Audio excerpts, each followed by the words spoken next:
شپږ هغه لاملونه چې غاښونه خرابوي.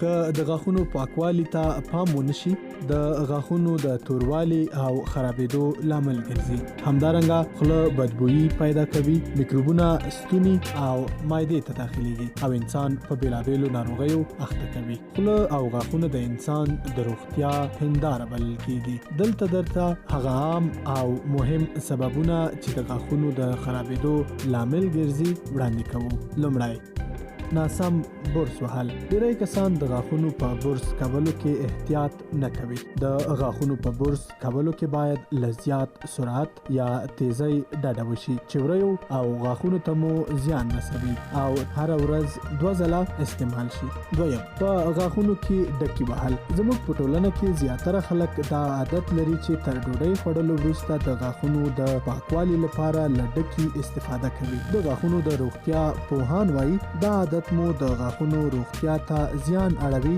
او وری مو ورسره زخمی کوي.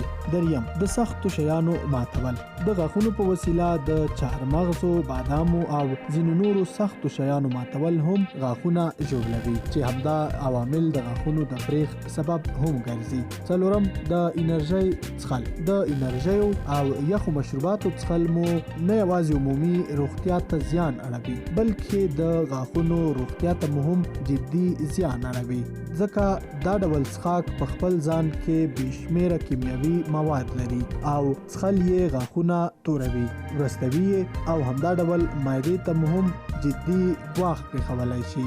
پنځم، د نوکانو زبېښل.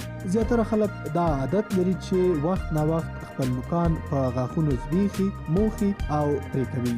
دغه عادت د غاښونو د مینا یا سپینوالي لپاره ډیر زیان لري او همدارنګه په نوکانو کې راټول شوي خطرناک میکروبونه هم د وجود نورې روغتیا لپاره زیان رسولی شي. شپږم، نشهیي توکي. سګرټ، چرس، نسوار او نور نشهیي توکي د غاښونو د روغتیا لپاره جدي زیان دی. همدارنګه روغتیا پوهان وایي د نشهیي توکیو لوګی د غاښونو ترمنځ په فاصلو کې خوندي پاتې کیږي چې له دې سره د ګڼو نورو ناروغیو سبب هم ګرځي.